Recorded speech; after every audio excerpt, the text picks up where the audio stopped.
But if we build something to protect our rights and control the elites at whatever level we need to do that, that could be the change of things. G'day folks, Mark here again.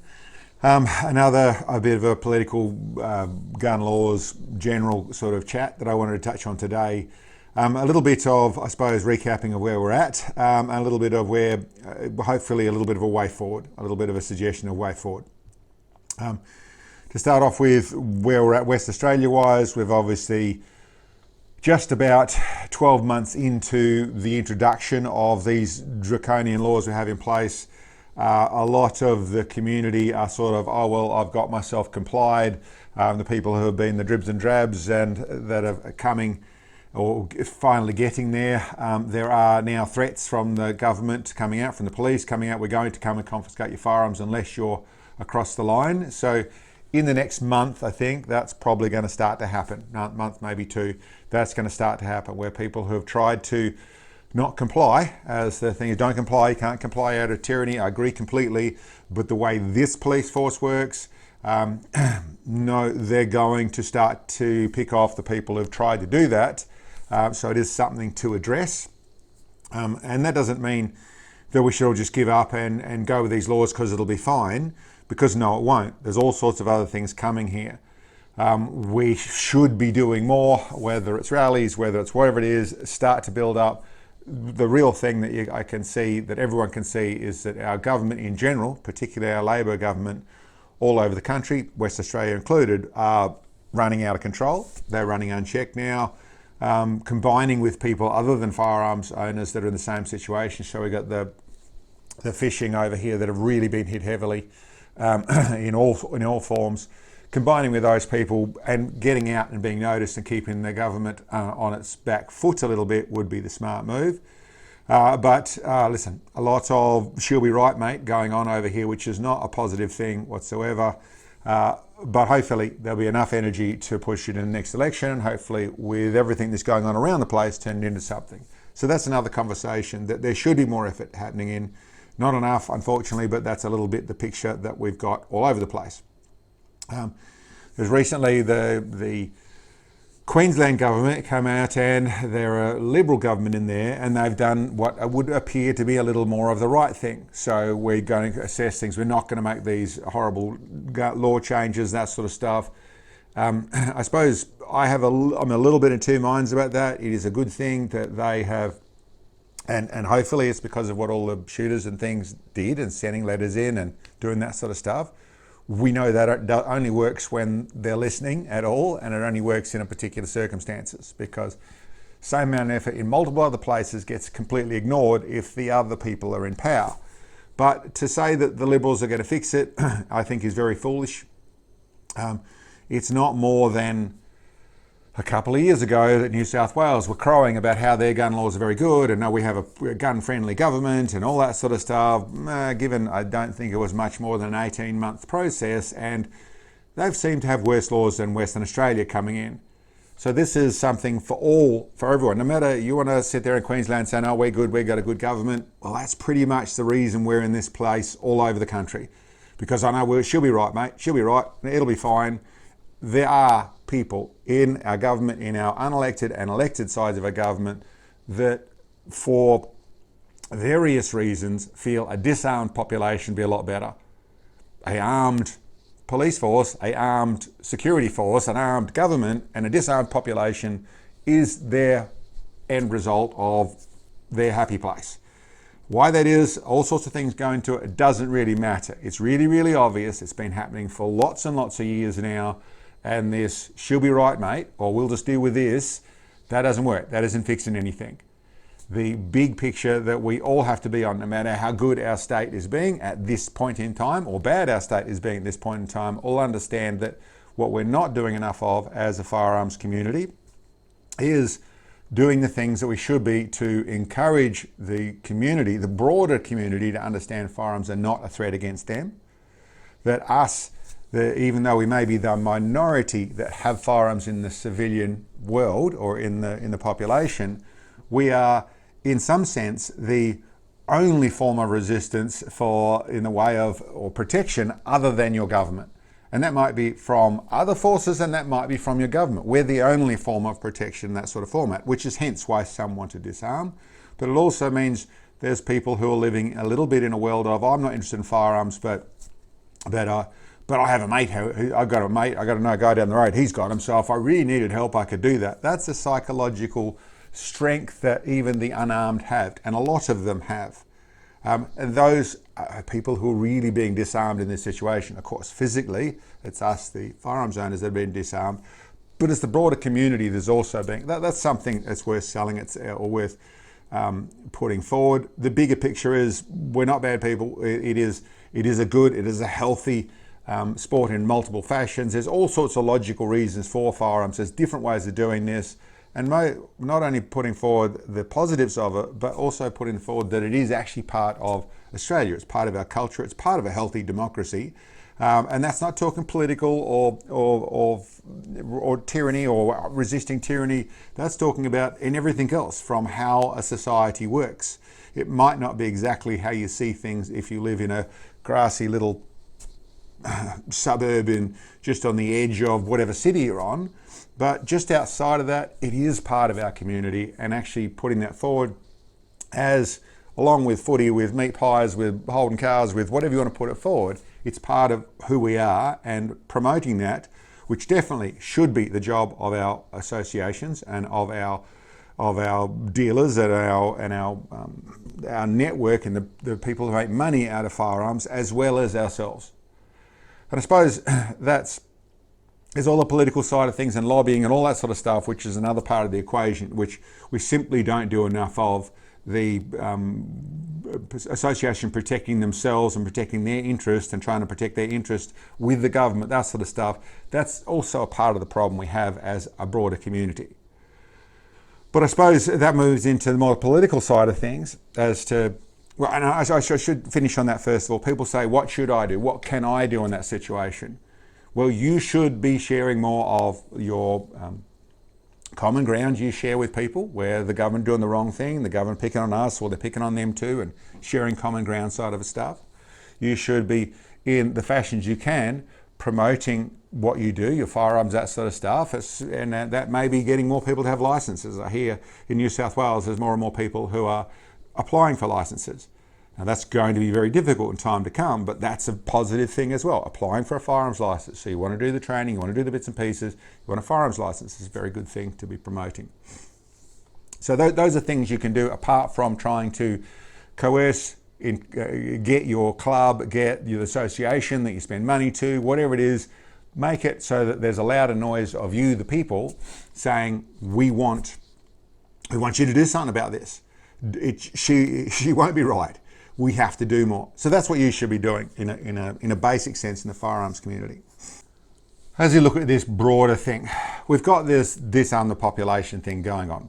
People want to call it sensible gun reforms, all that sort of stuff. Okay, what a load of rubbish. It is very, very much about a constant, death of 1,000 cuts, and we're halfway through the process sort of stuff. So another hit here, another hit there, another hit here. That's been going for a lot of years. We realise that.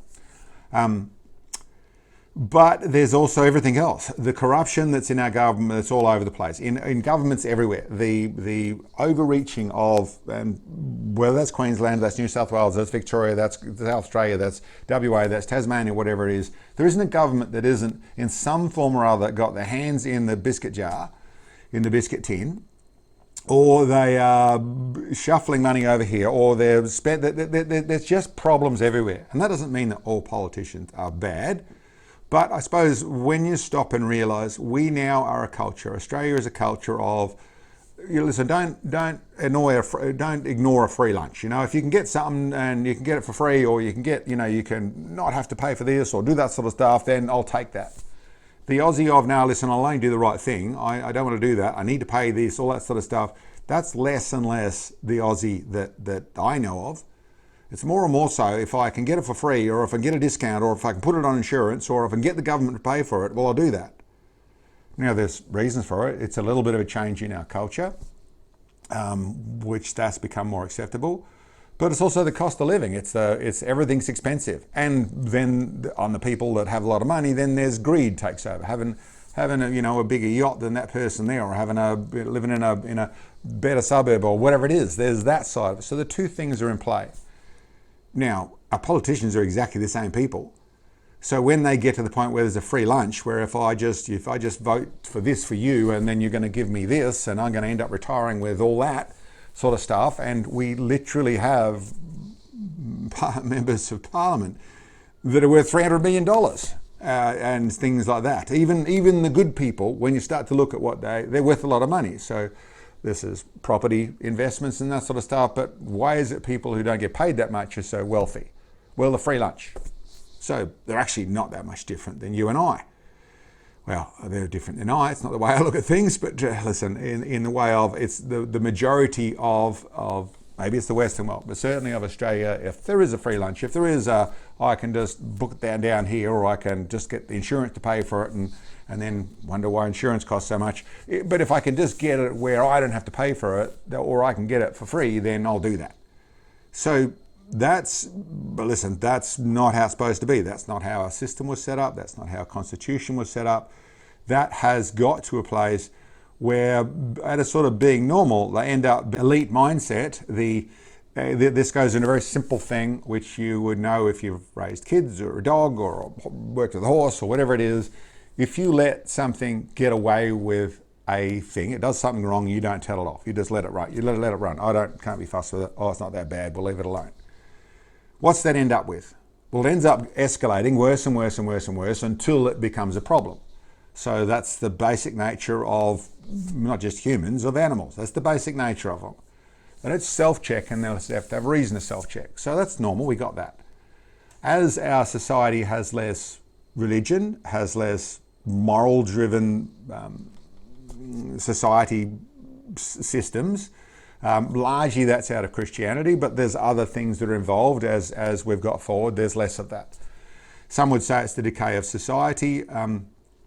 Listen, there's all sorts of logics that go with that process, without any question, and deliberate things like cultural Marxism, and not deliberate things simply by the 60s and free love and blah blah blah blah blah.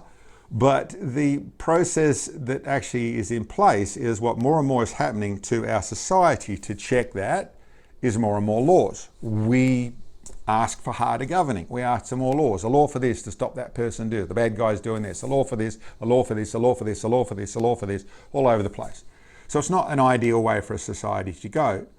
But in the same time that that's happened, the people who haven't been getting checks put on them are our government. They have been actually avoiding, they've been stepping out of, this is a bit hard for us, so we'll do to the point now where we have very little actual checks on our government. So they are basically able to be corrupt, and the worst thing that happens is they might lose their seat. We haven't got much, or if any, of dealing with the consequences, where we have accountability. Actually, excuses, you might not get voted back in, but if you've got a couple of years to fix that problem up, you can distract them with something over here, and we go on here, and we have now actually rampant corruption. So once again, it's similar to us, the people, but it is actually our government that has been making more laws to control the people and avoiding laws that control them. As I mentioned previously, the constitution we had written up was very much done for a completely different system than what we have. Not lifelong politicians, not career politicians, no two-party system, no prime minister, and driven out of far more Christian, law-abiding, moral-driven decisions, expecting ministers to come in and support their constituents, not to support their party, not to support themselves, not to support their portfolio, no, their constituents, because they weren't professional, they were there for their constituents and the honour of serving their constituents. So that's quite the opposite now. The honour, no, you have a look at some of them there. We are absolutely the despicable, and they are the elite that just have trouble dealing with us. And that is, once again, it's similar. It's us, the people, but in a different situation. And then you've got, George Orwell, power corrupts, and absolute power corrupts absolutely. So what's gone wrong there? A constitution, well, it's not fit for purpose. But here's the other detail that I mentioned a little while ago. A Charter of Rights. A Bill of Rights. I hesitate to call a Bill of Rights because it instantly gets turned into, oh, you just want America, you just want the Second Amendment, blah, blah, blah, blah, blah. Oh, there is some logic to the way that was written, but here's the thing. When you do the research, and Google it yourself, work it out yourself, use AI, whatever, read books, however, do your research yourself. Australia is the only liberal democracy in the world that does not have any protections like a Charter of Rights, like a Bill of Rights, like adopting proper human rights. You go all around the place, they've all got it. And they all did it, actually, the last time they fixed things up or made things better and that sort of stuff was in the last 20 to 30 years. Australia didn't do it. We haven't got one. We sort of use the Magna Carta, but we don't. So we use it in places we don't largely, and the Magna Carta was basically a Bill of Rights for, I think, the Commonwealth. It was an ocean-driven thing. I've forgotten how it goes exactly, but that was 1688. Then we had our Constitution, which is really written up with no rights whatsoever because it sort of adopts those human rights and the Magna Carta, but not really. And then we haven't gone through and fixed it. So in actual fact, if we had an Australian Charter of Rights, well, we should have. It's actually what we haven't done. Now, you can obviously say that that's a little bit because she'll be right is probably the reason for that, or maybe it's a little bit of it's an inconvenience our government doesn't want to deal with, because what they actually are is a set of rules for the government where you can't go too far. They're an enforcement set of rules to go with your constitution, to actually make it work better. So that then, yes, whether it's human rights, whether it's the right for self-defense, or whether it's what your government can do, can't do, there's all sorts of things you can put into it. So the more research I do on it, and then how it's written is very, very important. But the simple truth of it is it's what every other liberal democracy in the world has, and we don't have one. So that may be the key. I've got a feeling that is the key, because then we can write it with 2026 logic, and we do not leave it to the politicians to do. No, we go with the fundamentals of how we actually should be doing democracy. We should stop being led by the nose by politicians who have vested interests which are other than us, and we the people, they should be following us. We want this, and whatever party wants to come on and do what we want, that's the party that gets voted in. That's a sensible way to go forward. So in that mind, I've mentioned before, I think as I mentioned before, a while ago, there was a Bill of Rights in 2019 people were talking about. I think calling a Bill of Rights is the wrong thing to do. And I think it was pretty wishy-washy anyway. It didn't have much effort to it. But I think we should be starting this conversation. Australian Charter of Rights. I mentioned before the fair go, that sort of stuff. When you look at it, everyone else has got a Charter of Rights or a Bill of Rights or that sort of stuff. So let's go with the Australian Charter of Rights or something like that. But more than anything, let's start the conversation. And here's a bit which I feel that maybe we can use. And this is just, this should not come from the shooting world. Listen, it can do, but it should be a conversation which should all be happening, because we can see the corruption all over the country. We can see the problems all over the country. We have the most division that this country's ever had in it. We have the most, division, lack of inclusion of everything that supposedly the woke Labor Party or the woke side of the Labor Party wants. They're creating the opposite. Whether that's mass migration, whether that's housing costs, whether that's the price of living, whether that's interest rates, whether that's whatever that is, it's as bad as it's been in so many senses. The only thing is we're still feeding ourselves properly because of the situation we come from. But we're in a really bad place. We can all see that. And our government has got the foot down, accelerating into the curve. They're planning on crashing through the barrier here and seeing where we end up, because they don't seem to have any real control on the situation, except for the wrong control. So if we've got all those people can see that, if we actually have a set of rules that say, okay, you can't do that, government, and we'll force you to do this, and we force you with whatever that takes. We force it into a referendum to talk about it, and in a referendum we say it's going to happen, and then in that same thing we make sure this is not something written by our government, this is not something for our government, this is something to control our government from our people. whether that's in our high courts or that's other people's courts or that's whatever it is, to build something that's real. And how we start that conversation, well, my thoughts are, and what I've started, and this is what it is, I have started, and I've used AI to help me start it, but it is to read all these constitutions and put together a hunk of bits and pieces that make sense as a document, as a starting point. Now that starting point can all be thrown away and started. There's a lot smarter people out there, and I think a lot of people, whether it's constitutional lawyers or it's things outside the system and outside the swamp that are smarter than that build this process. But if we build something to protect our rights and control the elites at whatever level we need to do that, that could be the change of things.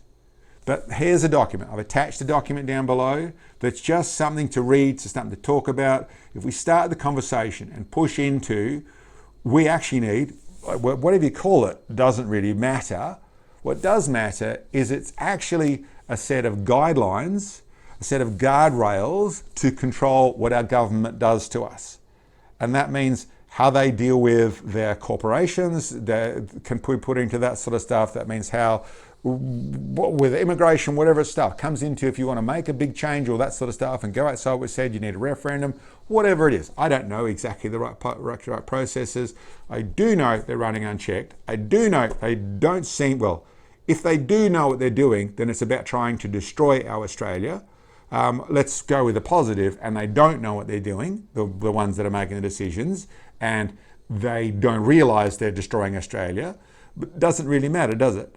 If we can get to where the people actually have, there's a set of rules, the same sort of set of rules that we have to live with, they have to live with, and there are consequences. Maybe like if you get done for a lot of corruption, you go to jail. If you're a politician particularly, you get twice the jail term because of that, or you lose all your superannuation that they have such a big nest egg of. And then, yeah, listen, all sorts of things go into it. This is the set I started with. Please read it, please share it. If you got a lot better stuff, put together something better, be happy, be welcome to share it for you. I would like it not to be from me. I'd like it to be from us. I want this to be barely start a conversation. And if someone in New South Wales or Queensland or Tasmania or wherever says, listen, this is a lot better thing I got here, and promotes that, awesome. I'll be on to supporting that also. But I think it might be the change of everything. This will control all governments, even the ones that seem good right now. Listen, a little bit of power corrupts, absolute power corrupts, absolutely. We're back in the same spot because there's no set of rules for them. Anyway, guys, that's my video for today. I hope that makes some sense. Thank you very much for checking in.